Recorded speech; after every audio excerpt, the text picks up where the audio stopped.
Los conceptos, motivos, el valor de la palabra y el fundamento de la doctrina de Cristo en un solo espacio. Nosotros conversamos. Los jóvenes de la Iglesia a la Luz del Mundo dialogan temas de interés común. Aquí valoramos tu comentario. Tú tienes un espacio. Te dejamos la verdad a la luz de las Escrituras. Nosotros conversamos.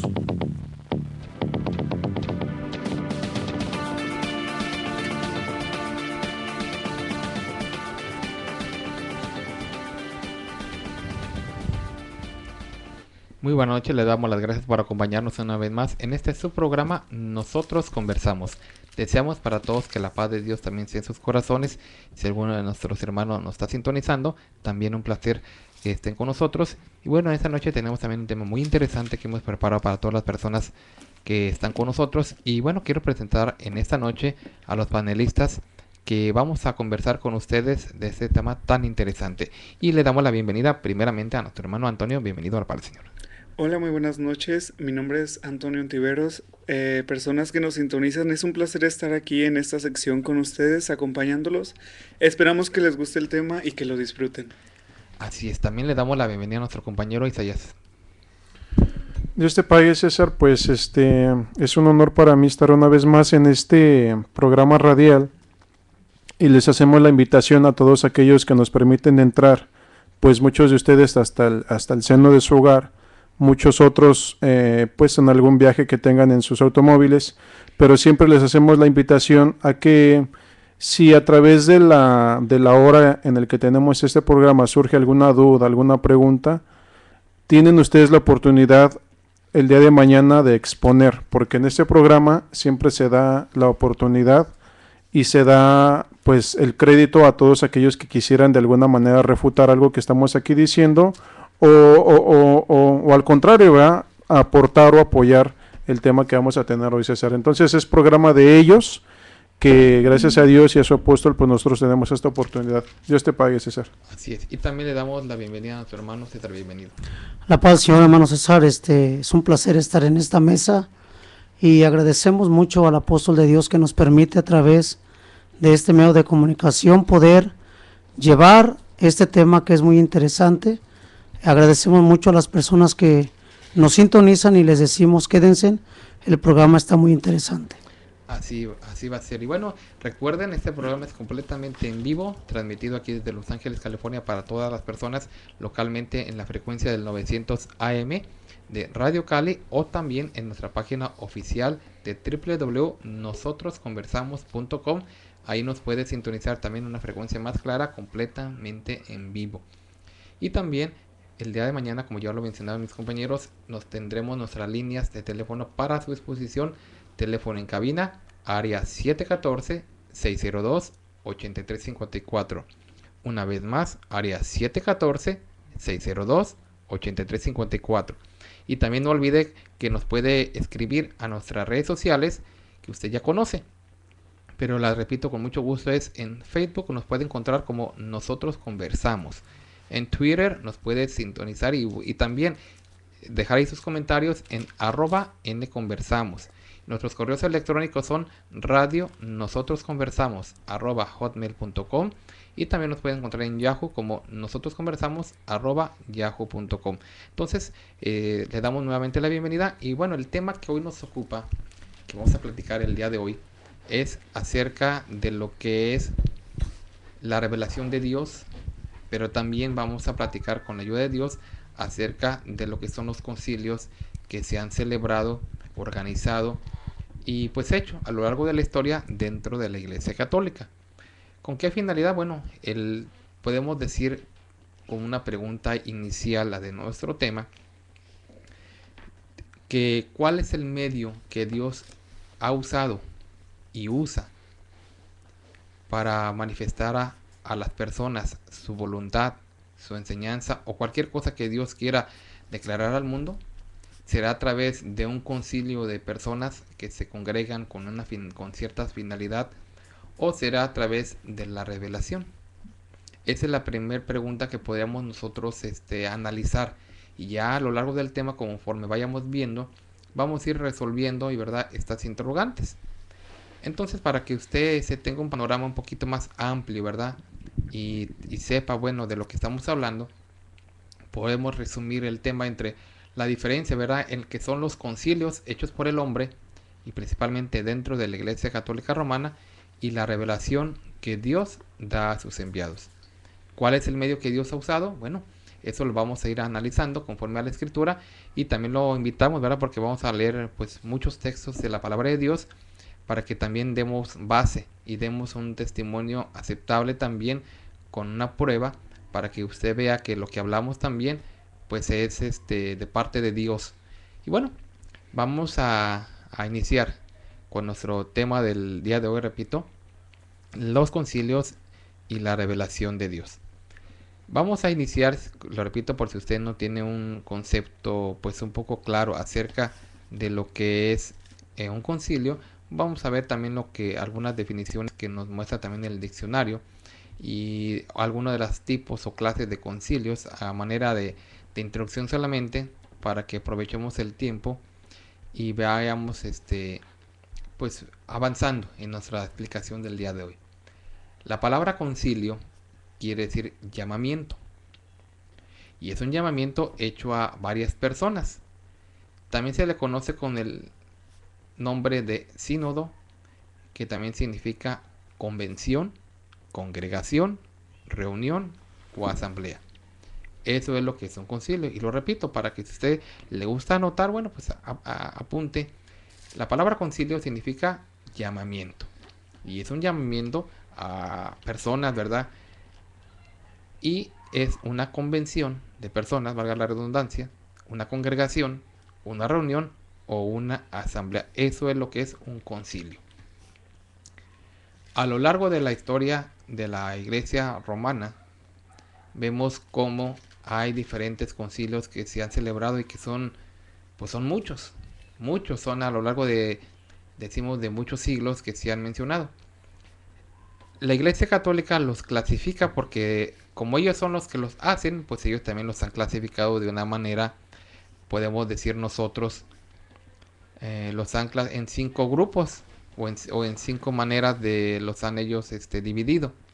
Esas 5 grupos están hablando que ellos mencionan 5 tipos de concilios, que a grandes rasgos solamente los vamos a mencionar porque el tiempo pues no nos permite detenernos mucho en explicar cada uno de ellos, pero sí los queremos mencionar solamente como una introducción, repito, a nuestro tema. De las 5 clases o tipos de concilio que existen, está lo que es el concilio o sínodo diocesano. Este es el que está integrado por un obispo de una diócesis con su clero. Eso es lo que es el concilio o sínodo diocesano. Después también podemos encontrar que existe otras clases de concilio. El concilio provincial es el cual está integrado por los obispos, obviamente, de una provincia eclesiástica, y lo cual es la reunión también de varias diócesis bajo una arquidiócesis, o sea, un poco más grande que el diocesano. O sea, estamos hablando en cuanto a pues territorio o de importancia, porque el diocesano pues es solamente un grupo pequeño que se reúne, ¿verdad? Aquí ya es un poco más amplio, ¿verdad? Porque estamos hablando ya de una provincia que no solamente es una diócesis, un grupo de iglesias, sino una arquidiócesis, o sea, ya está gobernada por el obispo y es como si fuera pues una amplitud con mayor cobertura. Eso es lo que es un concilio provincial. Tercero, el concilio plenario.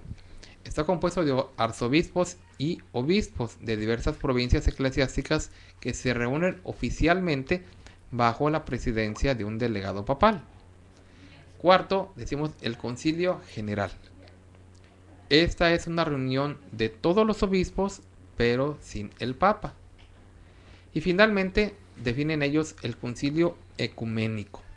La palabra ecuménico significa universal, y es la asamblea de todos los obispos y cardenales del mundo entero, en el cual se dictan asuntos concernientes a la fe y a la disciplina eclesiástica.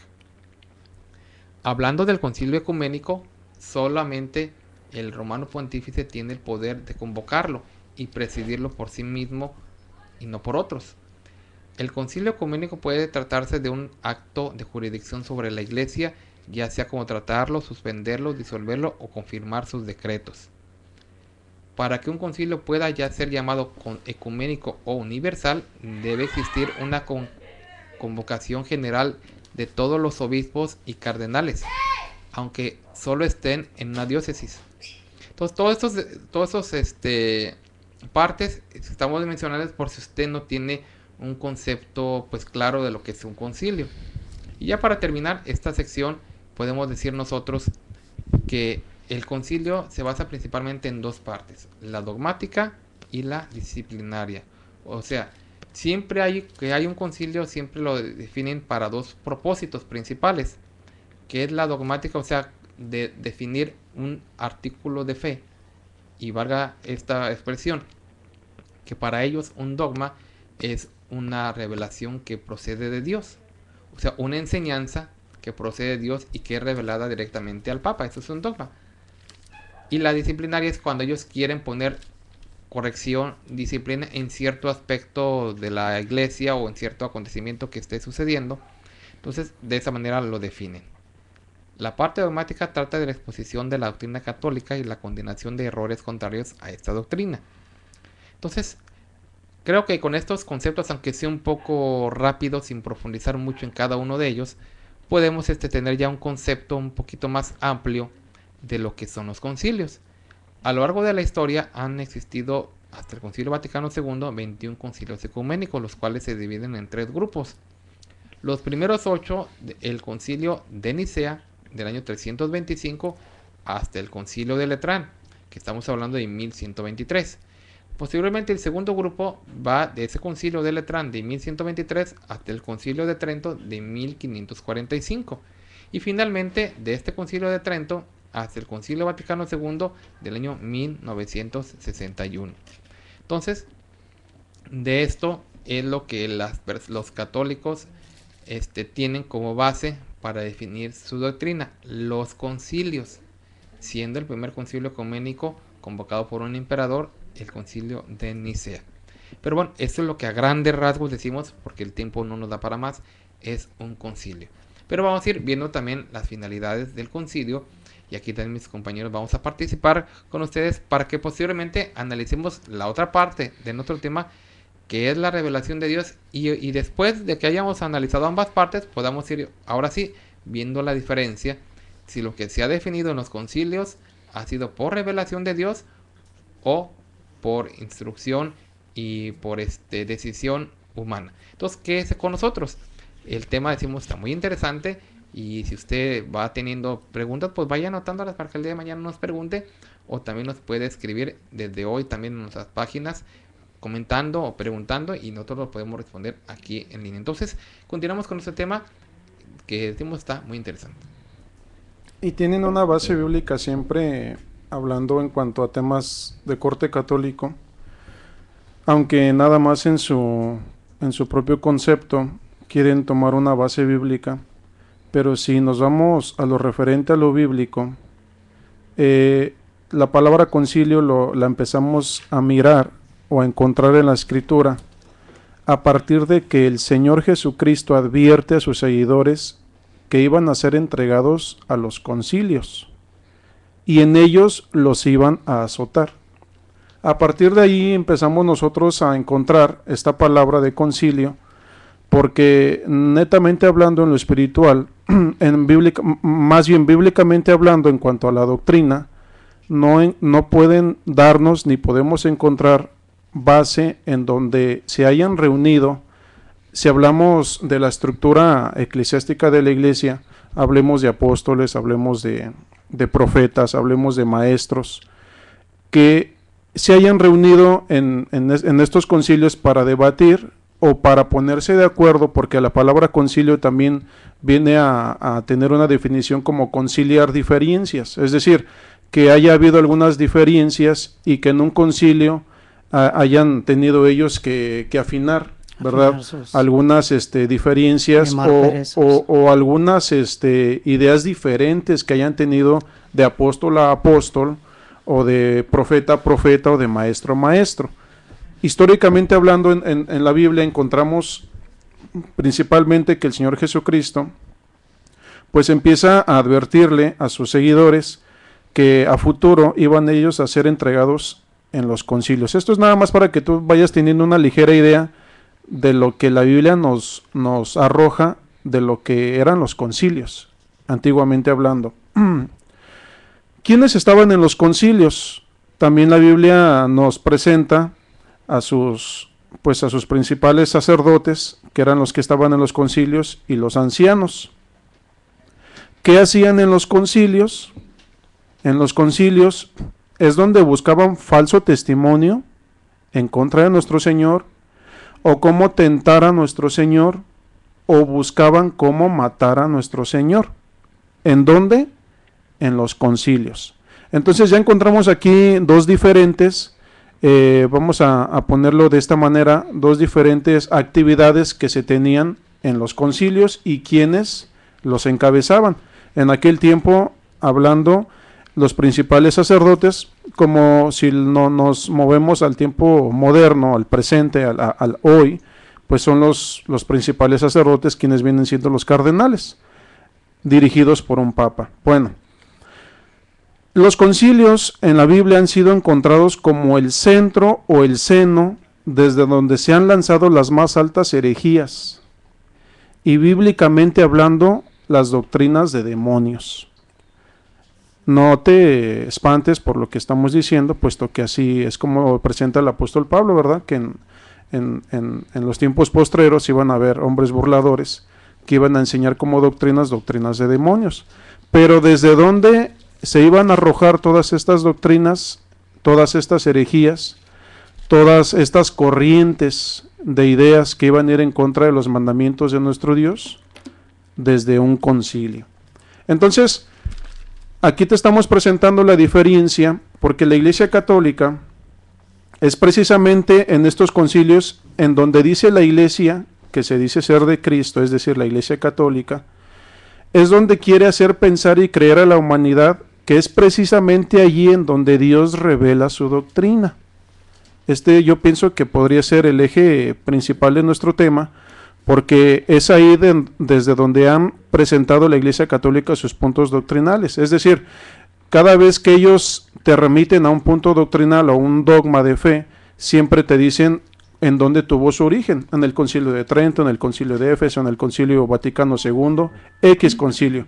Como ya lo mencionaba César, han sido más de 20 y en todos ellos han sido, pues sí, lo más principal a tratar doctrinas o puntos bíblicos o doctrinales, ¿verdad? Bueno, aquí quiero presentar unas preguntas para que tú que nos escuchas y mis compañeros aquí, ¿verdad?, podamos un poquito, compartir, porque queremos ir dándote el mensaje, pero que tú lo vayas reflexionando.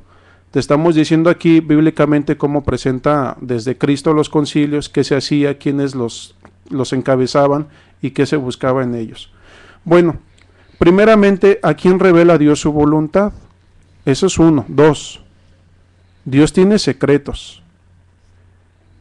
¿A quién se los descubre? Porque aquí nosotros tenemos una lista de textos en donde te podemos nosotros demostrar que Dios siempre ha tenido secretos desde el principio, ¿verdad? Y son misterios para la humanidad. Ya bíblicamente te podemos nosotros demostrar cómo ya desde Job y antes desde los libros de Moisés, Dios habla de sus secretos que él tenía para la humanidad.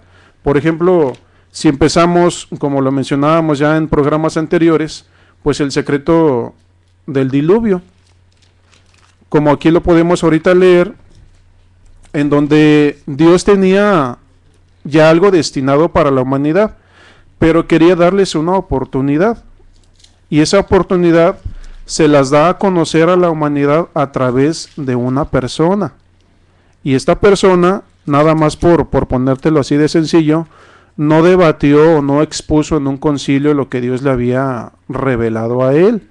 ¿Y quién fue esta persona? Pues el siervo de Dios Noé, que él es el que les hablaba en ese tiempo a la humanidad acerca de lo que Dios iba a hacer. Pero ¿qué es lo que pasó? que pues aquellos no le creyeron y es ahí donde Dios ejecuta el castigo. Pero hubo un secreto, es decir, te estamos queriendo dar a entender que Dios tiene secretos y la segunda pregunta es ¿a quién se los revela? Entonces, no sé si el compañero Antonio quiere leernos un poquito acerca de lo que habla del secreto que Dios le reveló a Noé. Así es, dice ahí en el libro de Génesis, para la gloria del Señor, Génesis capítulo 6, versículo número 13. Dijo pues Dios a Noé: he decidido el fin de todo ser, porque la tierra está llena de violencia a causa de ellos, y he aquí yo los destruiré con la tierra.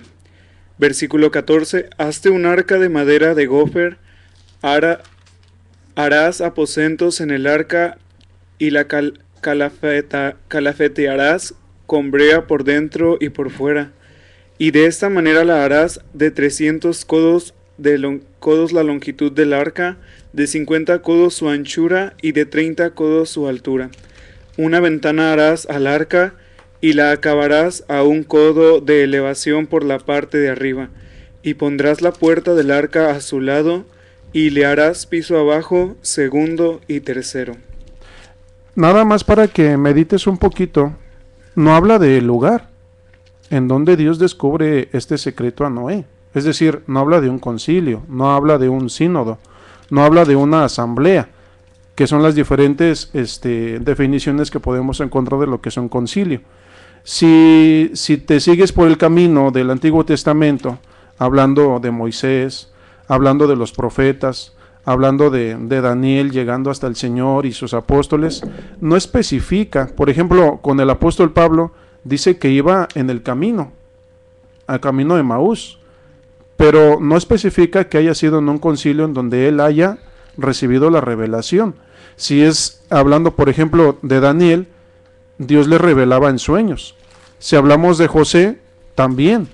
Si hablamos de Moisés, Dios le presenta su plan a Moisés, andando él apacentando sus ovejas.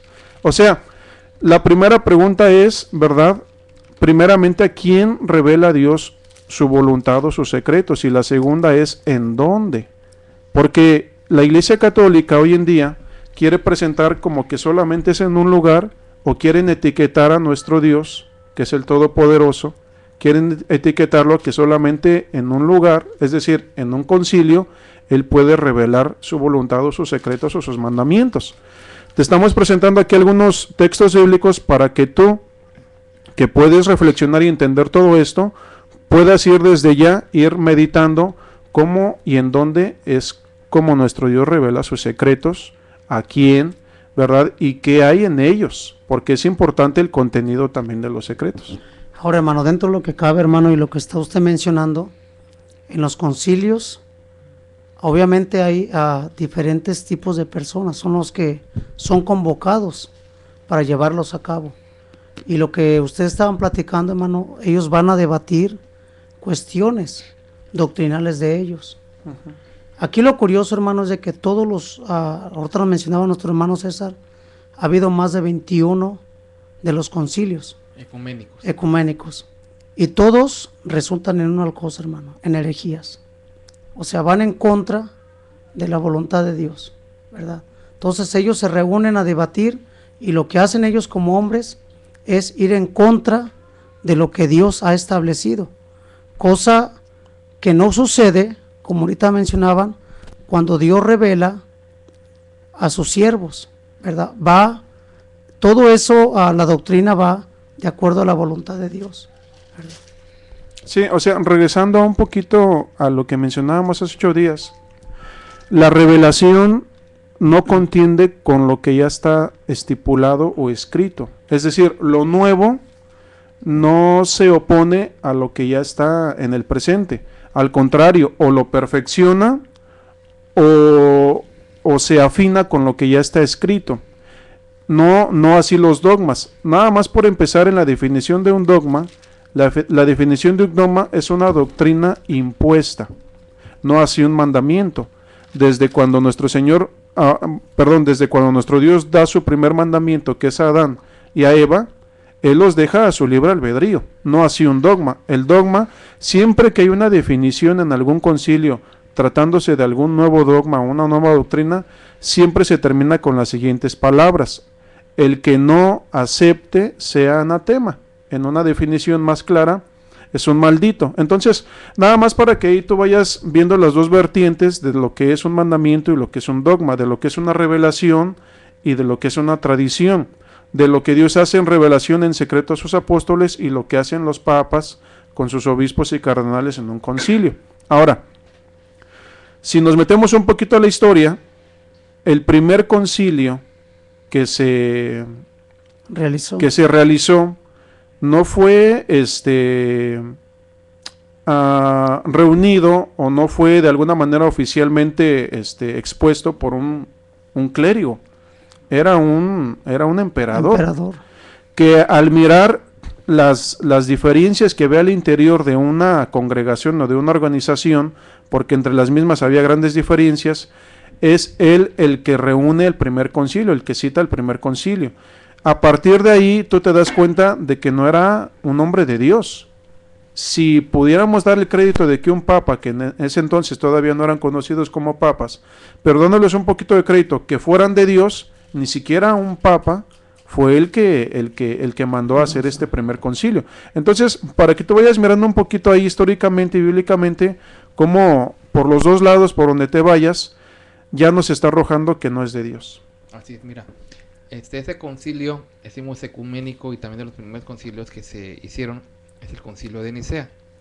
Quizás usted escuche nombres de ciudades o lugares donde son celebrados los concilios. Por ejemplo, estamos hablando del primer concilio de Nicea. Nicea es una ciudad de Italia. Entonces, por ejemplo, cuando nos referimos al primer concilio de Nicea, bueno, es un concilio que se celebró en la ciudad de Nicea, en Italia. Cuando usted escucha Trento, bueno, Trento es una ciudad también de Europa. Cuando usted escucha, por ejemplo, de Roma, pues obviamente estamos hablando de Roma. Casi todos los concilios han sido en aquellos lugares de Europa y de Asia. Pero estamos viendo, por eso cuando usted escucha que el concilio de Nicea, que el concilio de Trento, que el concilio de Letrán, que el concilio de Constantinopla, que el concilio ecuménico, y empieza a escuchar esos nombres, quiere decir que son en el lugar donde han sido convocados y celebrados. Cuando usted escucha segundo, tercero, o cuarto, o quinto, o décimo concilio, es que en esa ciudad se han hecho el mismo concilio, o sea, aunque con diferente propósito, pero en la misma ciudad. Por eso el segundo concilio de Nicea, tal año. Bueno, es el segundo concilio que se celebra en esa ciudad, no necesariamente cronológicamente hablando, sino en esa ciudad. Y así sucesivamente. Entonces, estamos hablando, y esto yo quisiera que lo viéramos porque no nos vamos a ir al corte. Yo quisiera que buscáramos en la palabra de Dios el libro de Deuteronomio 6, para que nuestro compañero no lo mencione. Ahí Dios menciona y se da a conocer al pueblo de Israel cómo él era como Dios. Y se menciona como un Dios único. No se menciona que eran tres dioses, como actualmente se dice de la famosa Trinidad. Y Dios le dice al pueblo claramente: oye Israel, le da el mandamiento, el Señor nuestro Dios, uno es. No dice que son muchos dioses, ni Dios se dijo, miren, yo soy el Padre, luego hay el Hijo, y luego hay el Espíritu. No, no, no. Él se presenta desde aquel tiempo de Moisés como un Dios único. Como un Dios soberano, como el Dios que creó todas las cosas. ¿Y qué pasa en el concilio de Nicea? Decimos convocado en este caso por el emperador Constantino, que precisamente había una, y es lo que queremos que entendamos, porque aunque vamos un poquito rápido por cuestiones del tiempo, pero si Dios, así como Dios, sí, veamos la importancia de que exista primeramente un depositario de la revelación de Dios, porque al no haber ese depositario, como lo fue Noé, como lo fue Daniel, como lo fue Samuel, como lo fueron los profetas en la antigüedad y como son los apóstoles actualmente, al no existir ellos como medio, ¿a quién Dios se pudiera dirigir si no tiene alguien con quien hacerlo? Entonces los hombres lo que pueden hacer es solamente hablar lo que ellos conocen o creen que es correcto como palabra de Dios. Entonces, y aquí donde veamos también que la revelación de Dios, antes de irnos a corte quiero yo mencionarlo para que también vayamos entendiendo lo que es la revelación de Dios. La revelación de Dios significa mostrar, enseñar, descubrir, manifestar, declarar o revelar algo oculto. En este caso, no es oculto para Dios porque Dios lo conoce, pero sí es oculto para el hombre. Pero por medio de esto, medio que se llama revelación, Dios la da a conocer al hombre, pero a través de su enviado. Entonces vamos a continuar hablando de ese tema. Vamos a ir ahorita a la identificación de nuestro programa para que se quede con nosotros. En un momento regresamos. En el 900 de AM estamos presentando Nosotros Conversamos. Por favor, no le cambie.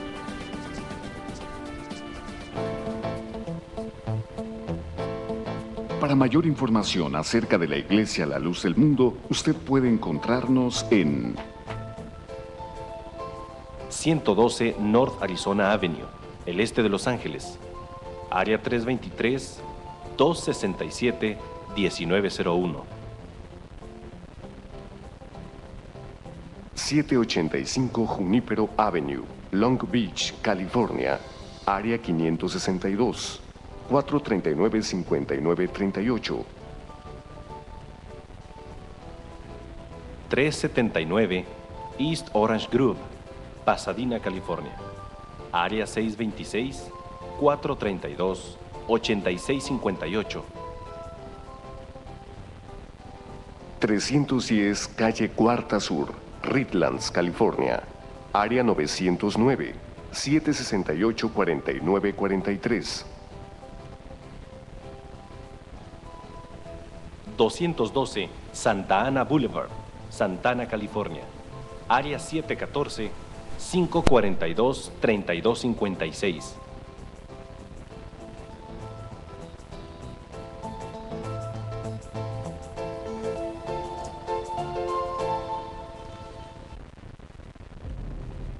'Para ayudar a difundir el contenido de nuestro programa Nosotros Conversamos en el 900 de AM Radio Cali, es indispensable su ayuda a través de donaciones. Colabore a través de los siguientes números de cuenta: 56 38 55 28 92 de Wells Fargo.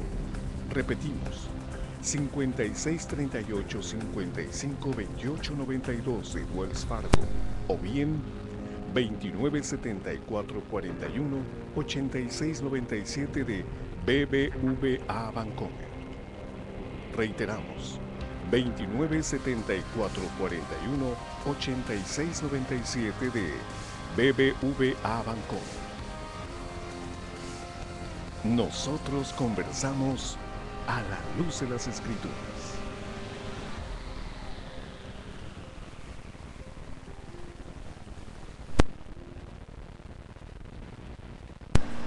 Continuamos en su programa Nosotros Conversamos. Estamos platicando de un tema muy interesante que es la diferencia entre lo que son los concilios establecidos por el hombre, convocados por ellos mismos, y lo que es la revelación de Dios.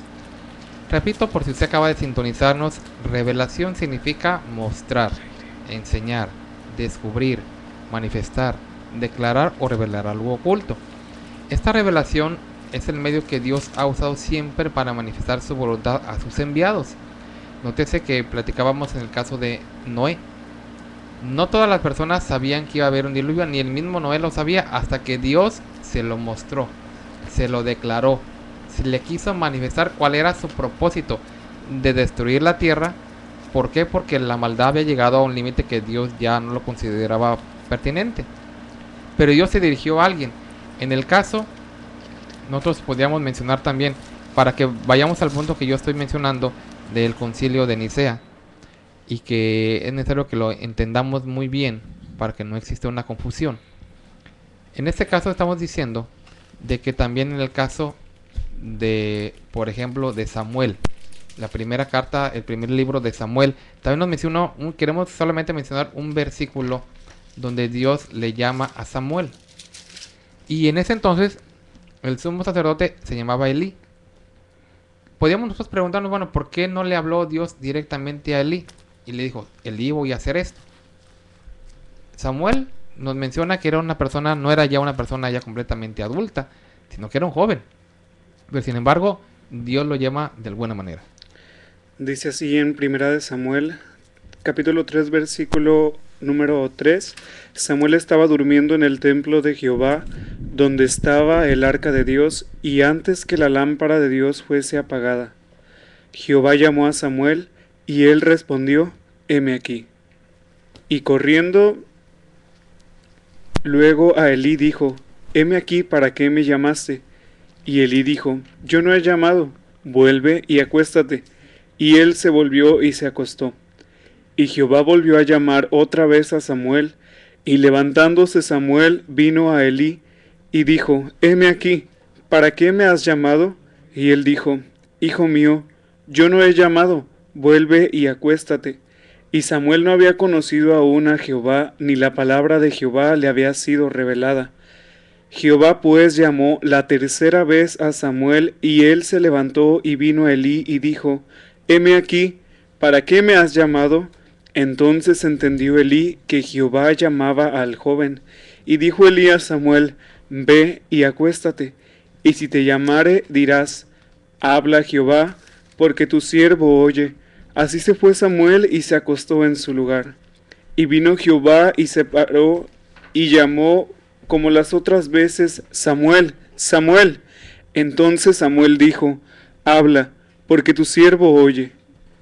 Y Jehová dijo a Samuel, he aquí haré yo una cosa en Israel, que a quien la oyere le retiñirán ambos oídos.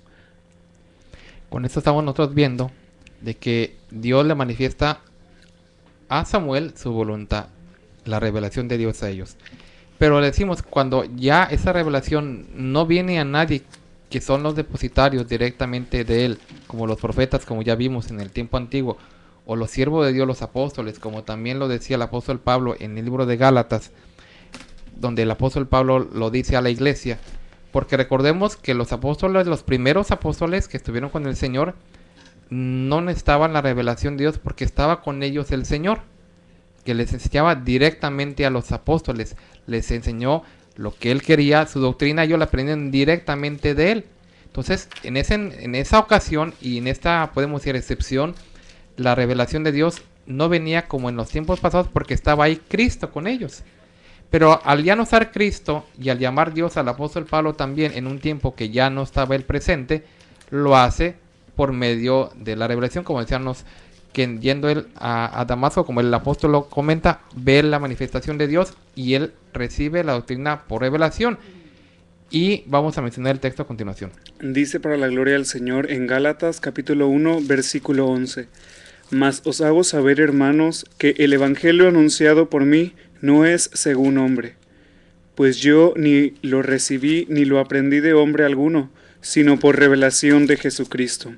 Entonces, ¿qué quiero decir yo con todo esto? Bueno, número 1, los depositarios de la gracia de Dios son los siervos que él escoge. Repito, en el tiempo pasado los profetas por elección, en ese tiempo presente los apóstoles.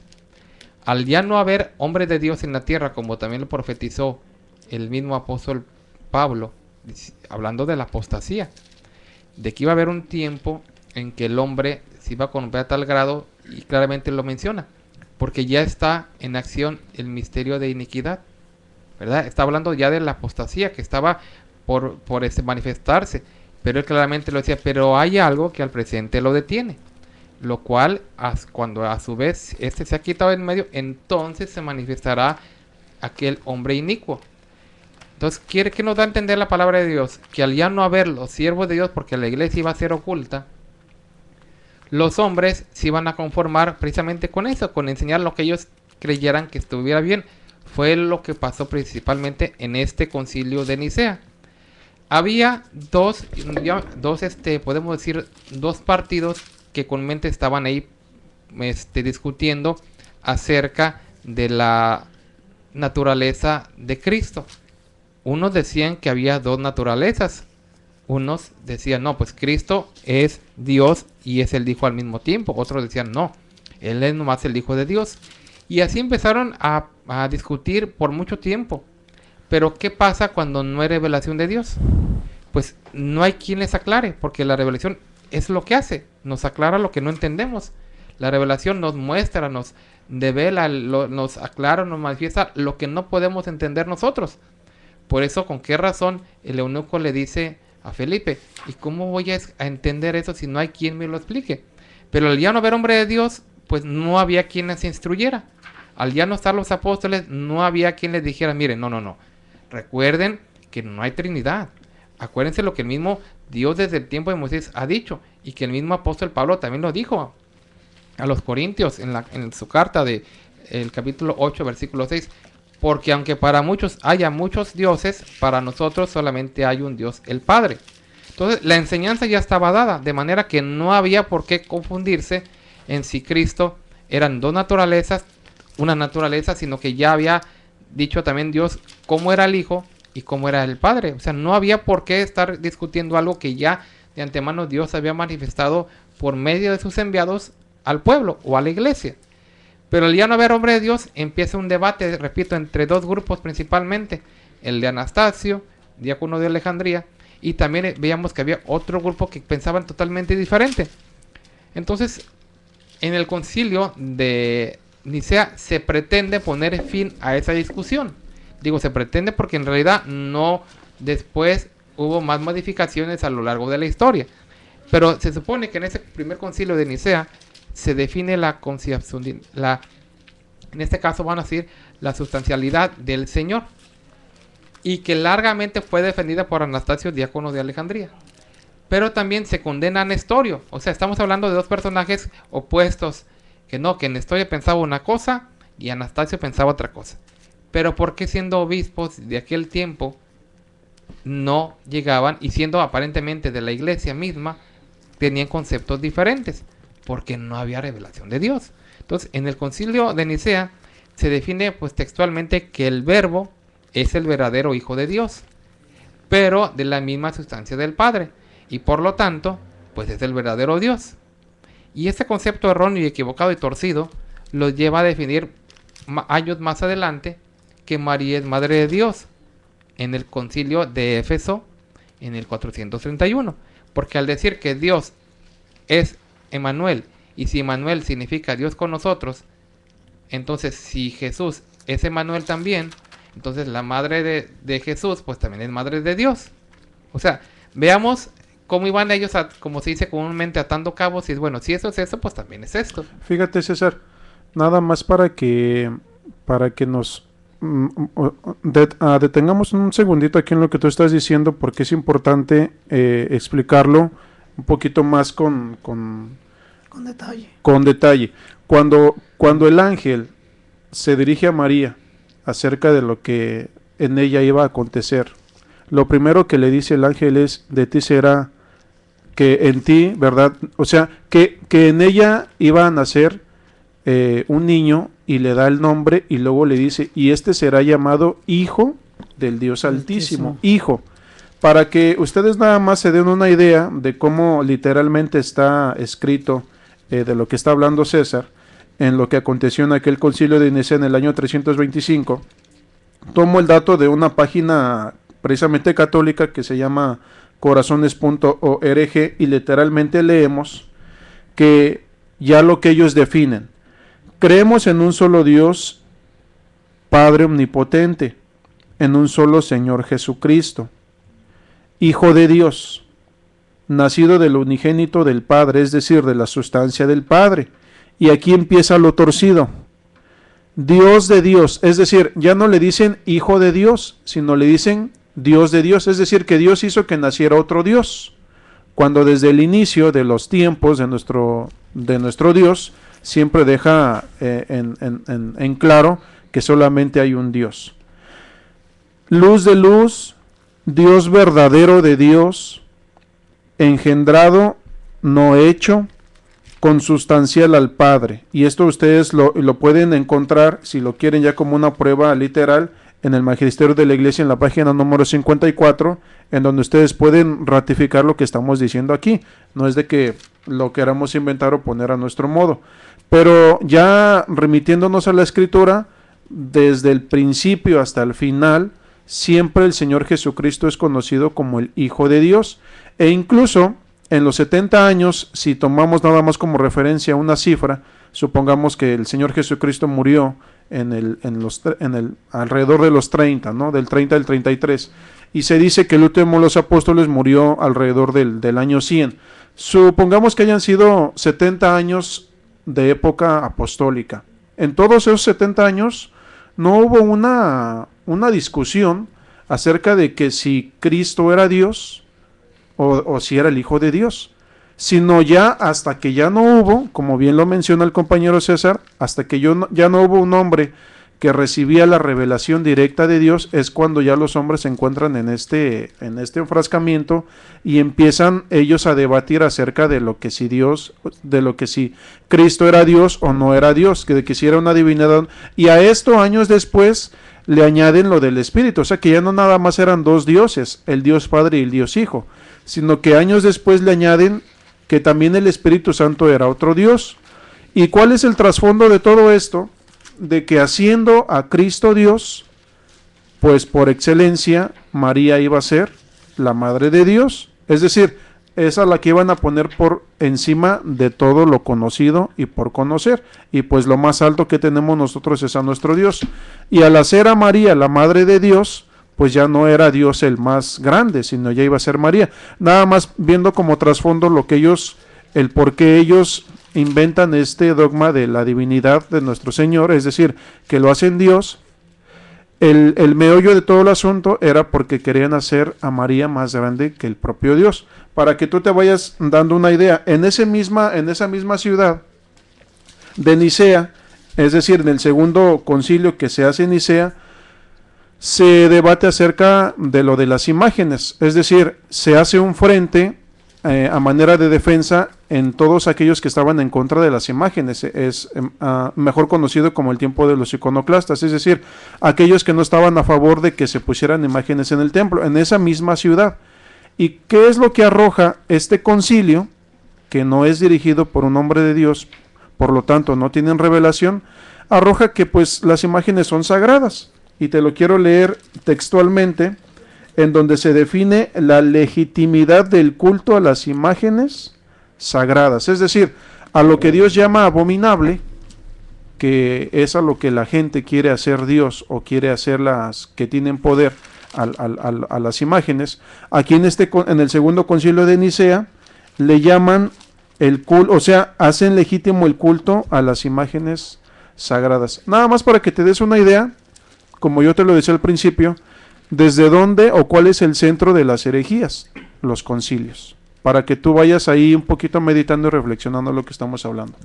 Y realmente, hermano, esto sucede a causa o por falta, hermano, de que ellos, como no tienen revelación de Dios, que ya ustedes, pues de alguna manera han vertido en la mesa, ellos a falta de esa situación de que no hay revelación de Dios, se someten a estos concilios económicos a discutir algo que, hermanos, realmente va en contra, totalmente en contra de la voluntad de Dios. Ya usted lo mencionaba, hermano, acerca del concilio donde hablan de Cristo, pero también hay otros, el mariológico, hermano, también, cuando dicen que María es la madre de Dios, ¿verdad? Son herejías que ellos definitivamente hasta el día de hoy no se ponen de acuerdo, porque siguen en la mesa de discusión estas cosas. O sea, para ser más puntuales, la revelación no se opone al mandamiento. Exactamente. Es decir, cuando el apóstol Pedro bautizaba, lo hacía bajo el nombre que bautizó también el apóstol Pablo, que lo recibió por revelación. Es decir, el apóstol Pedro bautizó en el nombre de nuestro Señor Jesucristo, lo mismo que hizo el apóstol Pablo. La revelación que tuvo el apóstol Pablo no fue en contra del mandamiento que recibió Pedro directamente de nuestro Señor Jesucristo. Entonces, es decir, la revelación no se opone al mandamiento. Jamás, hermano. Pero en el concilio, que es más ligado por tradición, es decir, la tradición sí va directamente opuesta al mandamiento. Porque cuando el apóstol Pablo habla acerca de nuestro Señor Jesucristo, siempre se refirió como el Hijo de Dios. Cuando el apóstol Pedro se refiere al Señor Jesucristo, se refirió a Él como la roca de la iglesia. Pero cuando en la Iglesia Católica hablan de la roca de la iglesia, no hablan de Cristo, hablan de Pedro. Entonces ahí ya la tradición va en contra del mandamiento, porque incluso en su definición quieren ellos darnos la base acerca de aquella doctrina de la piedra principal, y nos dicen nada más y nada menos que lo que Pedro significa es piedra. He ahí la base o la piedra de la iglesia. Y toman el texto de cuando Cristo, nuestro Señor Jesucristo, le dice a él: y tú eres Pedro, y sobre esta roca edificaré mi iglesia. Pero nada más para que nos demos cuenta cómo la revelación no se opone al mandamiento, no así lo que ellos dicen tener en los concilios, que va directamente opuesto a lo que ya está instituido por nuestro Dios. Y hay un texto, hermano, que nos ayuda un poquito a ver esta situación, porque el apóstol Pablo no conoció en la carne al Señor Jesucristo, ni estuvo con él, aunque se habla de que prácticamente andarían en la misma edad ellos dos, pero no lo conoció. Entonces, Pablo no era un ignorante, no era un neófito, era un hombre que sabía, un doctor de la ley, y lo dice en Gálatas 1:16, desde el 15 dice: pero cuando agradó a Dios, que me apartó desde el vientre de mi madre y me llamó por su gracia.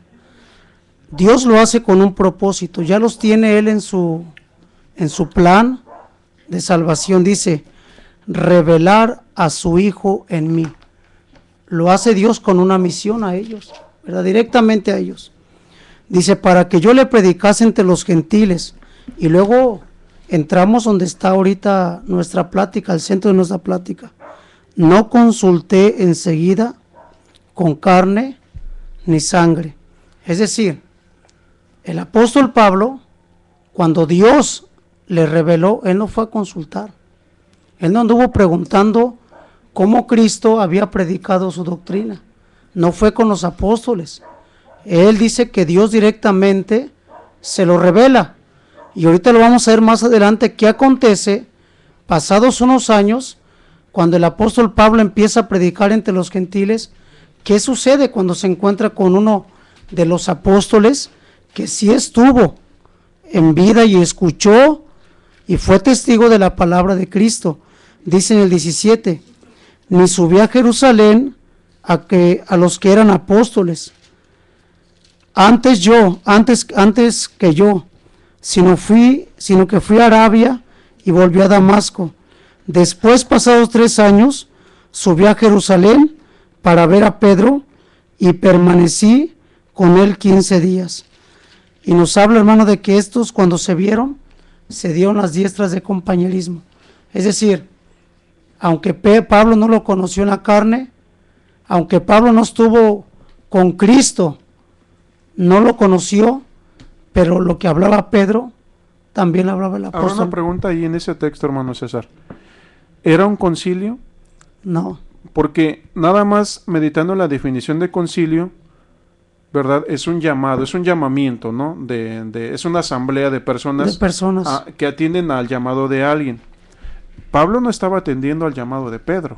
No, hermano. Ni Pedro había en ese entonces concertado un concilio, porque Tampoco. Como mismo lo leyó usted literalmente, no había nadie, sino Pedro. Es decir, no estaban a Pablo esperándolo allá un grupo de personas y al llegar él se haya hecho una asamblea o una reunión o un concilio.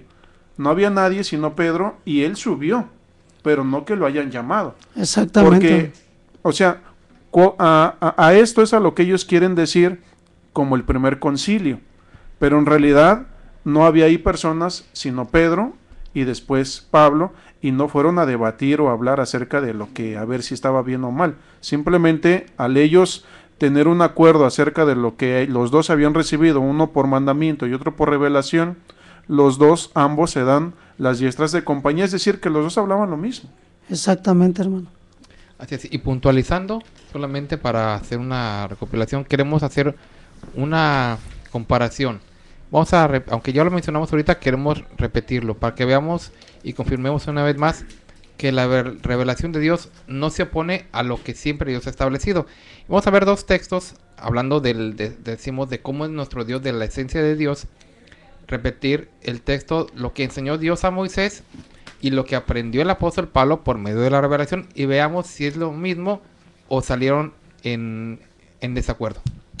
Dice ahí en Deuteronomios, capítulo número 6, versículo 4: Oye Israel, Jehová nuestro Dios, Jehová uno es. Y amarás a Jehová tu Dios de todo tu corazón y de toda tu alma y con todas tus fuerzas. Y estas palabras que yo te mando hoy estarán sobre tu corazón. Y las repetirás a tus hijos, y hablarás de ellas estando en tu casa y andando por el camino, y al acostarte y cuando te levantes. Y las atarás como una señal en tu mano, y estarán como frontales entre tus ojos, y las escribirás en los postes de tu casa y en tus puertas. Y ahora veamos lo que enseñó el apóstol Pablo. Dice Primera de Corintios, capítulo número 8, versículo número 5: Pues aunque haya algunos que se llamen dioses, sea en el cielo o en la tierra, como hay muchos dioses y muchos señores, para nosotros, sin embargo, solo hay un Dios, el Padre, del cual proceden todas las cosas, y nosotros somos para Él, y un Señor Jesucristo, por medio del cual son todas las cosas, y nosotros por medio de Él. Hasta ahí. Mira, entonces veamos cómo no se opone. Estamos viendo lo del apóstol Pablo. Yo quiero mencionar solamente, busquen en su Biblia el libro de Juan, otro apóstol, capítulo 17, versículo número 3. Ya vimos que Dios le enseñó a Moisés que era un Dios único. Vemos que el apóstol Pablo decía que solamente hay un Dios. Y el apóstol Juan también lo decía en el capítulo 17, versículo 3. Dice: para la honra y la gloria del Señor, y esta es la vida eterna, que te conozcan a ti, el único Dios verdadero, y a Jesucristo, a quien has enviado. Así es. Y luego vemos otro del apóstol Pablo, Romanos 16, 27. Romanos 16, 27, por si usted lo quiere anotar. Aquí también nos habla ya el apóstol Pablo de otro texto donde le hablaba ya a los romanos, demostrando que su enseñanza, tanto a los efesios, era una, a los corintios era otra, a los romanos era la misma.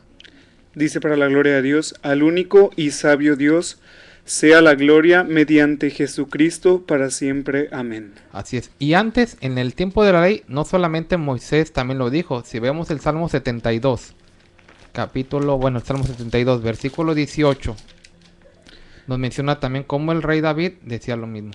Dice así: bendito Jehová Dios, el Dios de Israel, el único que hace maravillas. Entonces, yo creo que con todos esos textos nos da a entender claramente de que no hay muchos dioses. Solamente hay uno. ¿Y qué pasa entonces en el concilio de Nicea? No, hay 3 dioses. Está Dios Padre, Dios Hijo y Dios Espíritu Santo. Y empiezan a hacer una revoltura.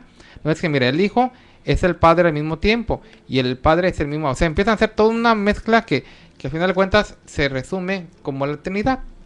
Que hay 3 dioses en un solo Dios verdadero, o 3 personas en un solo Dios verdadero. Doctrina que hasta el día de hoy existe, porque ellos bautizan en ese nombre y en eso está basada mucha parte de su doctrina. Entonces, hemos visto hasta ahorita un ejemplo. Desafortunadamente el tiempo se nos va, pero hemos estado viendo ahorita este principio que es en el caso de nuestro Dios.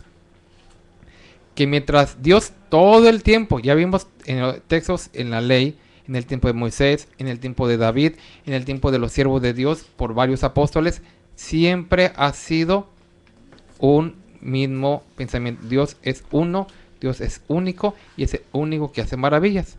Entonces, hoy vemos que existe la famosa Trinidad, cosa que no es de Dios. Entonces, ¿qué pasó ahí? ¿Dónde hubo una mesa de debate de los apóstoles para decir, bueno, mira, Moisés había dicho esto, David dijo esto, pero ¿tú qué opinas, Pablo? O en esa oportunidad era el momento preciso para que no solamente compararan la doctrina, no para ver si estaba bien o mal, sino que era para decir, ¿sabes qué? Tú estás mal, Pablo, o tú estás mal, Pedro, o ¿sabes qué? Los 12 decidimos que ya no vamos a bautizar de esta forma, que ahora vamos a bautizar niños. O tú, ¿qué piensas? ¿Pero tú crees que la mujer se debe cubrir o no? O sea, no hubo una discusión, ni hubo decir, ¿hacemos esto o no lo hacemos? Sin obedecer lo que ya Dios había enseñado todo el tiempo. Y repetimos, ese medio se llama revelación. Y al no haber revelación, el hombre usa lo que él quiere. Entonces, antes de terminar, podemos decir, nosotros tenemos como única regla de fe a la Biblia. Y como única fuente de revelación, actualmente, a los apóstoles. Entonces, Amén. vamos a continuar con ese tema el día de mañana, con más ejemplos, con más, porque este tema es muy amplio. Y con la ayuda de Dios vamos a estar aquí con ustedes. Recuerde que nos puede llamar al teléfono en cabina, área 714-602-8354. Nos despedimos, les damos las gracias a nuestros compañeros que estuvieron con nosotros. Y mañana los invitamos también para que estén nuevamente en este su programa. Nosotros conversamos. Hasta mañana. Que Dios sea el que los bendiga. Dios los bendiga. Dios los bendiga.